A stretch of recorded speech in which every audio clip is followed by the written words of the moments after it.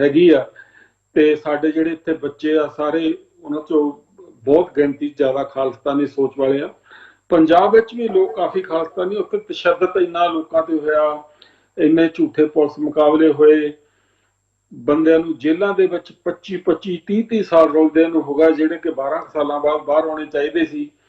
ਜਾਣੀ ਪੂਰਾ ਤਸ਼ੱਦਦ ਹੋਇਆ ਲੋਕਾਂ ਤੇ, ਉੱਥੇ ਲੋਕ ਤਸ਼ੱਦਦ ਨਾਲ ਦਬਾਇਆ। ਇਹਦੇ ਬਾਵਜੂਦ ਵੀ ਉੱਥੇ ਦੇ ਲੋਕ ਖਾਲਿਸਤਾਨ ਕਹਿਣੋਂ ਨਹੀਂ ਹਟੇ, ਔਰ ਕਹਿੰਦੇ ਰਹਿਣਗੇ ਦੁਨੀਆ ਦੀ ਕੋਈ ਵੀ ਤਾਕਤ ਜਿਹੜੀ ਖਾਲਿਸਤਾਨ ਦੀ ਸੋਚਾਂ ਨੂੰ ਖਤਮ ਕਰ ਸਕਦੀ ਆ, ਨਾ ਇਹ ਸੋਚ ਨੂੰ ਨੀਵਾਂ ਲਿਆ ਸਕਦੀ ਆ। ਹਾਂ, ਨੌਜਵਾਨ ਆਉਂਦੇ ਮੂਵਮੈਂਟ ਦੇ ਵਿੱਚ ਫੜੇ ਜਾਂਦੇ, ਪੁਲਿਸ ਮਾਰ ਦਿੰਦੀ ਆ, ਕੁਝ ਸਮੇਂ ਲਈ ਮੂਵਮੈਂਟ ਨੀਵੀਂ ਥੱਲੇ ਆ ਜਾਂਦੀ ਆ, ਪਰ ਫਿਰ ਲੋਕ ਇਕੱਠੇ ਹੋ ਕੇ ਫਿਰ ਆਪਣੀ ਜਦੋਜਹਿਦ ਕਰਦੇ ਆ। ਸੋ ਇਦਾਂ ਹੀ ਚੱਲਦੀ ਰਹੇਗੀ, ਔਰ ਰੱਬ ਕਰੇ ਜਲਦੀ ਦਿਨ ਆਵੇਗਾ, ਅਸੀਂ ਵੀ ਆਜ਼ਾਦੀ ਦਾ ਨਿੱਘ ਬਣੀਏ, ਤੇ ਪਰ ਇਹ ਖਤਮ ਨਹੀਂ ਕਦੇ ਹੋਏਗੀ, ਤੇ ਇਹਨੂੰ ਕੋਈ ਤਾਕਤ ਖਤਮ ਨਹੀਂ ਕਰ ਸਕਦੀ, ਕਰਕੇ ਲੋਕਾਂ ਦੇ ਜੇਨ ਦੇ ਵਿੱਚ ਇਹ ਗੱਲ ਵੜ ਗਈ ਹੈ। ਜੇ ਅਸੀਂ ਆਜ਼ਾਦ ਨਾ ਹੋਏ,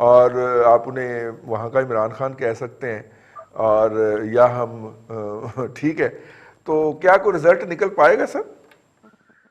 دیکھیں رضوان صاحب، الٹیمیٹلی جب آپ فاشسٹ رویوں کو پروان چڑھاتے ہیں اور قوم کے اندر بے صبری، بے تحملی اور جو شدت پسندی ہے وہ پیدا کرتے ہیں، الٹیمیٹلی اس کا رزلٹ آتا ہے۔ آپ دیکھ لیں وائٹ سپرمیسٹ جو ہیں امریکہ کے اندر، ٹرمپ جو ہے، ٹرمپ کی کیا صورتحال تھی اور آخر میں کہاں پہ آ کر ٹرانسلیٹ ہوئی، یعنی وہاں پہ باقاعدہ وائٹ اور بلیک کی لڑائی چھڑ گئی اور فائنلی ٹرمپ صاحب کو جانا پڑا۔ تو فرینکلی مجھے تو اس میں کوئی شک نہیں ہے کہ مودی صاحب کو بالآخر جانا ہوگا۔ اب وہ کیسے جاتے ہیں، تحریکوں سے جاتے ہیں، الیکشن پروسیس کے تھرو جاتے ہیں، لیکن میں آپ کو اتنا بتا دوں کہ ہمارے جو برصغیر کے لوگ ہیں یہ زیادہ جذباتی اور یہ زیادہ دیر جب شروع ہو جاتے ہیں پھر انتظار نہیں کرتے، تو مجھے ان کا الیکشن کے تھرو جانا جو ہے وہ نظر نہیں آتا۔ اچھا سیم یہ نہیں کہ میں اب انڈیا کی بات کر رہا ہوں تو یہی کہہ رہا ہوں، یہ پاکستان کے اندر بھی ہوا ہے، اور پاکستان کے اندر یہ جو ڈنڈے لاٹھی کی جو سیاست کی گئی، مودی نے ڈفرینٹ انداز میں کی، اس نے اقلیتوں کے خلاف کی، یہاں پہ سیاسی مخالفین کے خلاف ہوئی، یہ بالکل پروان نہیں چڑھنی چاہیے تھی، چاہے کوئی سیاسی جماعت یہ کر رہی تھی یا مذہبی جماعت کر رہی تھی یا کوئی اور کر رہا تھا، اینی ہو اس کی گنجائش نہیں ہونی چاہیے تھی، اور اب چونکہ اس کو گنجائش دی گئی ہے الٹیمیٹلی اس میں جا کے رائٹ ڈاؤن ہونا ہے، معاشرے کے اندر فساد، مارا ماری اور ان چیزوں کی گنجائش نہیں ہے۔ تو مجھے تو اب چونکہ مودی کا ٹائم پیریڈ زیادہ ہے، مجھے لگتا ہے کہ ٹالرنٹ ہوں لوگ، انتظار کریں، اس کے دوران ہی یہ کہیں ٹرانسلیٹ ہوگا، اس تاریخ کے اندر ہوتا ہے، کوئی اور تاریخ چلتی ہے، وہ کسی اور انداز میں ہوتا ہے، کہیں نہ کہیں جا کے یہ ہونا ہے، کیونکہ اس وقت آپ کو نظر آتا ہے کہ انڈیا کے اندر عدلیہ بھی ایک طرف کھڑی ہوئی ہے اور انہی رویوں کے ساتھ کھڑی ہے، بلکہ ان کو سپورٹ کر رہی ہے۔ پہلے عدلیہ سے انڈیا کے اندر جب وہ نہ کرو پٹی صاحب نہ کرو، اتنے بھی جج واٹس ایپ تے لگ گئے جی بہت سارے فیصلے جو انہوں نے دیے۔ میں یہی کہہ رہا ہوں کہ پہلے وہ ریلیز کیا کرتے تھے مظلوم طبقوں کو، اب وہاں پہ ایسا نہیں ہو رہا، اور اس لیے نہیں ہو رہا کہ ججوں کو گالیاں پڑتی ہیں، ججوں کو وہاں پر بھی نشانہ بنایا جاتا ہے، سوشل میڈیا ان کا جسم کرتا ہے، وہاں ان کے گھروں کے باہر پہنچ جاتی ہے، تو یہ ایک ماحول زیادہ ایسا، بلکہ یہ ہمیں اگر آپ دیکھیں نا دشمن کے حیثیت سے ان کو دیکھیں، آپ کو یہ سوچ کرتا ہے کہ یہ پرولونگ ہو جائے اور وہاں پہ مزید اسی طرح کی صورتحال پیدا ہو، لیکن ہمسائے کے حساب سے جب آپ دیکھتے ہیں تو آپ کو لگتا ہے کہ جتنی زیادہ ڈیسٹیبلائزیشن وہاں پہ آئے گی، ہمارا کنسرن صرف کشمیر تک ہے، باقی اگر ڈیسٹیبلائز ہوتا ہے انڈیا اس کا ہمیں نقصان ہوگا، ریجن کو فائدہ نہیں ہوگا۔ کشمیر تک ہمارا جینون کنسرن ہے، ان کے بنیادی حقوق کا مسئلہ ہے، ان کی آزادی کا مسئلہ ہے، ان کے رائٹ آف سیلف ڈٹرمینیشن کا مسئلہ ہے، اس کے اوپر ہمارا کنسرن ہے۔ ہم چاہتے ہیں جلد از جلد ان کے ساتھ جو ظلم ہوا ہے، جبر ہوا ہے، اس کو ختم ہونا چاہیے، باقی ان کو پروسیس کے تھرو بجائے مارا ماری کے یہ سدھریں، پروسیس کے تھرو سدھریں زیادہ ٹھیک ہو گئے، ٹھیک ہو گئے، ٹھیک ہے، بالکل ٹھیک ہے بھٹی صاحب، بہت شکریہ۔ میاں سیف الرحمان صاحب، ظاہر ہے کہ انہیں ڈیلیکیٹ بیلنس رکھنا آتا ہے، وہ ایک چیز کو دوسرے سے نیوٹرلائز یا بیلنس کرتے جاتے ہیں۔